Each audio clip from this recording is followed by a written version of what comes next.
IPL 2026లో ఒక play of బెర్త్ని decide చేయబోయే మ్యాచ్కు రంగం సిద్ధమైంది.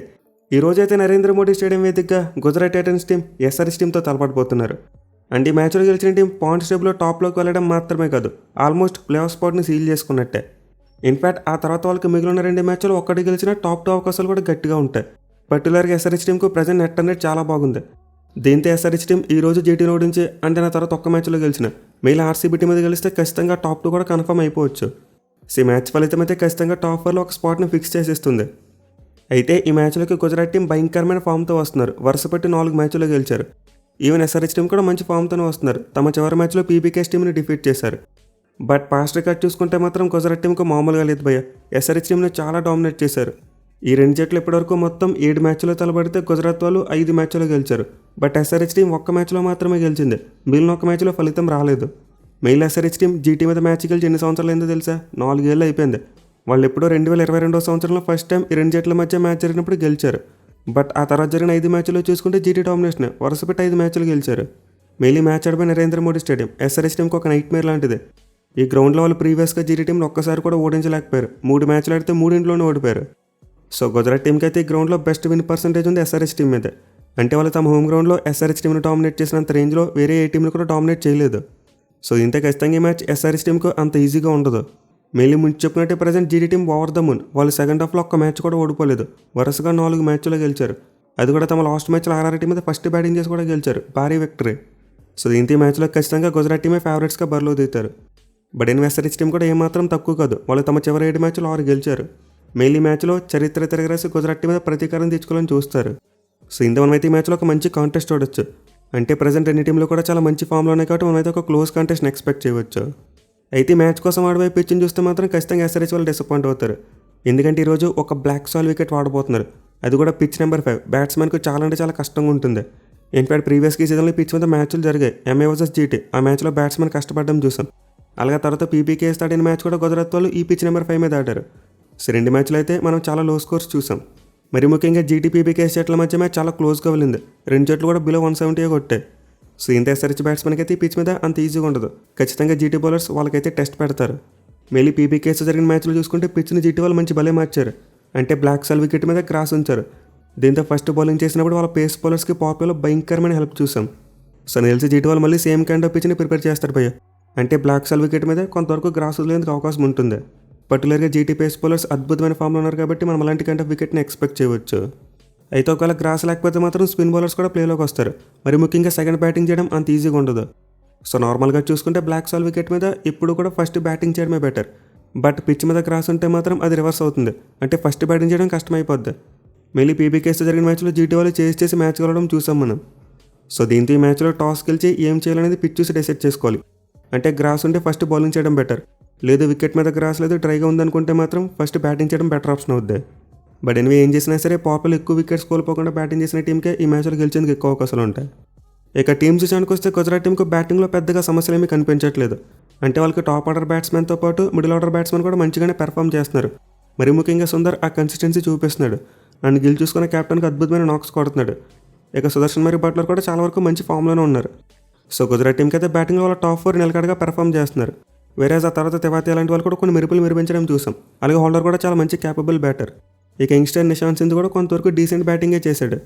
But anyway still GT team power ప్లేలో తమ టాప్ ఆర్డర్ మొత్తాన్ని కోల్పోతే ఖచ్చితంగా ట్రబుల్లో పడతారు. ఎందుకంటే వాళ్ళకి టాప్ ఆర్డర్లో ఒక్క బ్యాట్స్మెన్ మంచిగా రాణించినా ఆ తర్వాత ఎదులో క్లిక్ అయిపోతున్నారు. బట్ 3 ఫెయిల్ అయితే మాత్రం కొలాప్స్ ఖచ్చితంగా జరుగుద్ది. మళ్ళీ మనం ముంబైతో జరిగిన మ్యాచ్లో అదే చూసాం. అయితే బౌలింగ్ విషయానికి వస్తే మాత్రం ఆన్ ఫైర్ అని చెప్పుకోవచ్చు భయ్య. మరి ముఖ్యంగా the pace trio Siraj, Rabada and Holder ముగ్గురు కూడా భయంకరమైన ఫామ్లో ఉన్నారు. మెయిన్లీ పవర్ ప్లేలో సిరాజ్ మరియు రబడా ఇద్దరు చూసుకుంటున్నారు. And then middle and death ఓవర్స్లో చూసుకుంటే హోల్డర్ చూసుకుంటున్నాడు. సో ముగ్గురు బౌలర్స్ అయితే కన్సిస్టెంట్గా ప్రతి మ్యాచ్లో కూడా వికెట్లు తీస్తున్నారు. ఇన్ఫాక్ట్ గుజరాత్ టీం వరుసగా 4 మ్యాచ్లు గెలిచారంటే ఇదే మెయిన్ రీజన్. ఇక లోన్ స్పిన్నర్గా రషీద్ ఖాన్ కూడా తన ప్రీవియస్ మోజోని అందుకున్నాడు. ఈ సీజన్లో అద్భుతంగా పెర్ఫామ్ చేస్తున్నాడు. సో ఓవరాల్గా చూసుకుంటే ప్రజెంట్ గుజరాత్ టీం చాలా మంచి కలెక్టివ్ ఎఫర్ట్ పెడుతున్నారు. బోత్ బ్యాటింగ్ బౌలింగ్ ఈవెన్ ఫీల్డింగ్లో కూడా మంచిగా రాణిస్తున్నారు. దీనివల్ల వాళ్ళు వరుసపెట్టి 4 మ్యాచ్లు గెలిచారు అండ్ ఇప్పుడు ప్లే ఆఫ్స్కు క్లోజ్గా వచ్చేసారు. ఇక టీంలో మార్పుల విషయానికి వస్తే గుజరాత్ టీం ఈ మ్యాచ్ కోసం ఎలాంటి మార్పులు వచ్చారు, విన్నింగ్ కాంబినేషన్ కంటిన్యూ చేసేందుకు ఎక్కువ అవకాశాలు ఉంటాయి. ఇక ఎస్ఆర్హెచ్ టీం విషయానికి వస్తే వీళ్ళు కూడా చాలా మంచి ఫామ్లో ఉన్న టీం. పర్టికులర్గా ఎస్ఆర్హెచ్ టీంకి అతి పెద్ద బలం వాళ్ళ బ్యాటింగ్ అని చెప్పుకోవచ్చు. వాళ్ళకి టాప్ 5 ఉన్న అందరు బ్యాట్స్మెన్ కూడా అద్భుతంగా రాణిస్తున్నారు.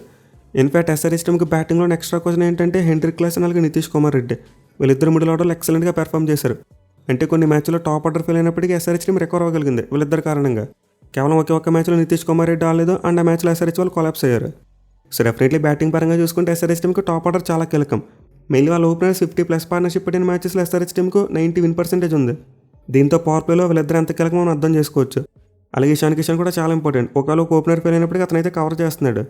బట్ 8 మ్యాచ్లో ఎస్ఆర్హెచ్ టీంకి orange cap holder Heinrich class అనేది చాలా ఇంపార్టెంట్.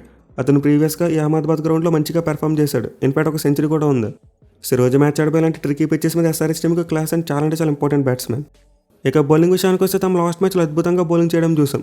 మరి ముఖ్యంగా వాళ్ళ కెప్టెన్ ప్యాట్ కమిన్స్ తన ప్రైమ్ ఫామ్లోకి వచ్చాడు. అలాగే ఈశాన్ మలింగా చూసుకున్న కేకేఆర్ మ్యాచ్తో ఫెయిల్ అయిన తర్వాత మళ్ళీ కంబ్యాక్ అవ్వడం చూసాం. సో ఇంత ఎస్ఆర్హెచ్ టీం కనుక ప్యాట్ కమిన్స్ మరి ఈశాన్ మలింగా ఇద్దరు మంచిగా బౌలింగ్ చేశారంటే వాళ్ళు చాలా వరకు మ్యాచ్ గెలిచేయచ్చు. ఎందుకంటే మిగతా బౌలర్స్లో సకీబ్ హుసేన్ మంచిగానే బౌలింగ్ చేస్తున్నాడు అండ్ శివాంగ్ కుమార్ కూడా పర్వాలేదు. మళ్ళీ మ్యాచ్లో అతను బౌలింగ్ ఎస్ఆర్హెచ్ టీంకు కీలకంగా మారచ్చు. At the same time SRH team Harsh దూబేని కూడా కంటిన్యూ చేయాలి. ఎందుకంటే వాళ్ళు ఎప్పుడైతే ఇద్దరు స్పిన్నర్స్ ఆడుతున్నారో మ్యాచ్లో గెలుస్తున్నారు. ఏముంది స్పిన్ కాంబినేషన్ కొన్ని మ్యాచ్లో ఫెయిల్ అయినప్పటికీ ఎస్ఆర్హెచ్ టీంకి ఒక లక్కీ చార్మ్లా తయారయ్యారు. సో ఇంత మ్యాచ్ కోసమైతే ఎస్ఆర్హెచ్ టీం తమ ప్లేయింగ్ లెవెన్లో ఎలాంటి మార్పులు చేయకపోవడమే బెటర్.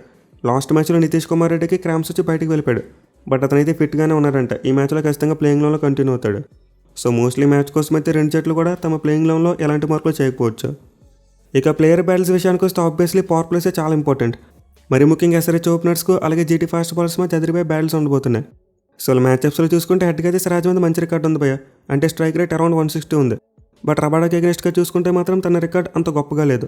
4 ఇన్నింగ్స్లో 23 బంతులు ఆడితే 25 పరుగులు మాత్రమే చేశాడు. ఒకసారి అవుట్ అయిపోయాడు. దీంతో ట్రావిస్ హెడ్ రబాడా బాల్ను కొంచెం చూసి ఆడాలి. వేరే అభిషేక్ శర్మకు చూసుకుంటే రబాడా మీద మంచి రికార్డు ఉంది. ఆ స్ట్రైక్ రేట్ అరౌండ్ 180 ఉంది. బట్ సిరాజ్కి అగెన్స్ట్గా చూసుకుంటే మాత్రం కొంచెం స్ట్రగుల్ అయ్యాడు. 7 ఇన్నింగ్స్లో 53 బాల్స్ ఆడితే 60 పరుగులు మాత్రమే చేశాడు. ఒకసారి అవుట్ అయ్యాడు. సో దీంతో ఎస్ఆర్హెచ్ ఓపెనర్స్ కాస్త స్మార్ట్గా బ్యాటింగ్ చేస్తే సరిపోద్ది. అంటే సిరాజ్ బౌలింగ్ చేసినప్పుడు ఎక్కువగా హెడ్ స్ట్రైక్ తీసుకోవాలి.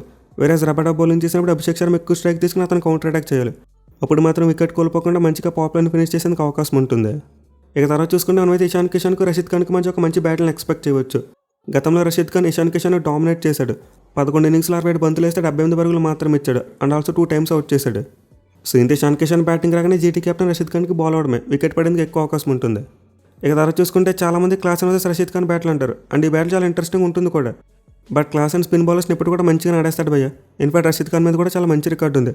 దీంతో ఇంకా ఇంట్రెస్టింగ్ కలిగించే బ్యాట్లు ఏంటంటే హోల్డర్ని ఎలా ఫేస్ చేస్తాడని చెప్పి. సో ప్రజెంట్ అయితే జేసన్ హోల్డర్ బేకరమైన ఫామ్లో ఉన్నాడు. 5 మ్యాచ్లో 10 వికెట్లు తీశాడు. మరి ముఖ్యంగా ఎకానమీ రేట్ బిలో 7 ఉంది. వేరే క్లాస్ అని చూసుకుంటే మిడిల్ ఓవర్స్లో ఒక బీస్ట్. ఈ సీజన్లో ఎక్కువ రన్స్ కొట్టింది అతనే. దీంతో మంచి ఫామ్లో ఇద్దరు ప్లేయర్స్ మధ్య మనమైతే ఒక ఫైరీ బ్యాట్లను ఎక్స్పెక్ట్ చేయవచ్చు. ఇన్ఫాక్ట్ గతంలో చూసుకున్న వాళ్ళు ఇద్దరి మధ్య ఒక మంచి నెక్ టు నెక్ బ్యాట్లో జరిగింది. అంటే హోల్డర్ 13 బంతులు వేసి క్లాసన్కి 22 రన్స్ ఇచ్చినప్పుడు ఒకసారి అవుట్ చేశాడు. విచ్ మీన్స్ క్లాసన్ హోల్డర్ని అటాక్ చేశాడు. బట్ అలా అటాక్ చేసే టైంలో ఒకసారి అవుట్ అయ్యాడు. సో ఇంది మ్యాచ్లో ఇద్దరి మధ్య జరిగే బ్యాట్లు ఎవరు అప్పరెంట్ సాధిస్తారో చూడాలి. ఇక జీటీ బ్యాటింగ్ సైడ్ నుంచి చూసుకుంటే గిల్కైతే ప్యాట్ కమిన్స్ మీద చాలా మంచి రికార్డు ఉంది. దీంతో ఎస్ఆర్హెచ్ టీంకి నితీష్ కుమార్ రెడ్డి పవర్ ప్లేలో ఇంపార్టెంట్గా మారచ్చు. మళ్ళీ అతను కొత్త బాల్తో ఎక్సలెంట్గా బౌలింగ్ చేస్తున్నాడు. అండ్ ప్రీవియస్గా చూసుకుంటే గిల్తో ఎప్పుడూ బ్యాటిల్ పడలేదు. ఫర్ ది ఫస్ట్ టైం ఇద్దరి మధ్య బ్యాటిల్ జరగబోతుంది.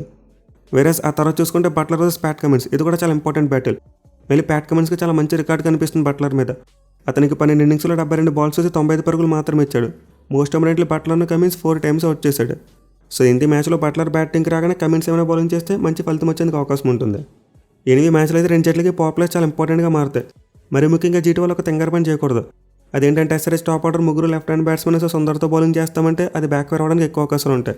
ఎందుకంటే మనం ఆల్రెడీ సీజన్లో చూసాం ఎస్ఆర్హెచ్ ఓపెనర్స్ ఆ రైట్ ఆర్మ్ ఆఫ్ స్పిన్నర్స్ని గట్టిగానే కొడుతున్నారు. దీంతో రైట్ ఆర్మ్ ఆఫ్ స్పిన్నర్ అయిన మ్యాచ్ అప్ని పక్కన పెట్టి రబాడా మరియు సిరాజ్ వీళ్ళిద్దరితోనే బౌలింగ్ చేయించాలి. వేరే ఎస్ఆర్హెచ్ బ్యాట్స్మెన్ పవర్ ప్లేలో ఎక్కువ వికెట్లు కోల్పోకుండా బ్యాటింగ్ చేస్తే చాలా వరకు మంచి రిజల్ట్ వస్తుంది. మళ్ళీ మనం ముందు చెప్పినట్టు ఎస్ఆర్హెచ్ ఓపెనర్స్ కాస్త స్మార్ట్గా అటాక్ చేయాలి. వేరే జీటీ బ్యాటింగ్ చేసినప్పుడు ఆబ్వియస్లీ వాళ్ళకి పవర్ ప్లే చాలా ఇంపార్టెంట్. మళ్ళీ ఎస్ఆర్హెచ్ క్యాప్టెన్ మీద జీటీ ఓపెనర్స్కి మంచి రికార్డే కనిపిస్తుంది. దీంతో జీటీ టీం కనుక ఈ మ్యాచ్లో 2 పవర్ ప్లేస్లో బాగా డామినేట్ చేశారంటే వాళ్ళకే గెలిచే అవకాశాలు ఎక్కువగా ఉంటాయి. మరి మీరు ఈ మ్యాచ్లో ఏ టీం గెలుస్తుంది అనుకుంటున్నారు కింద కామెంట్ చేయండి. Thank you for watching. Have a nice day.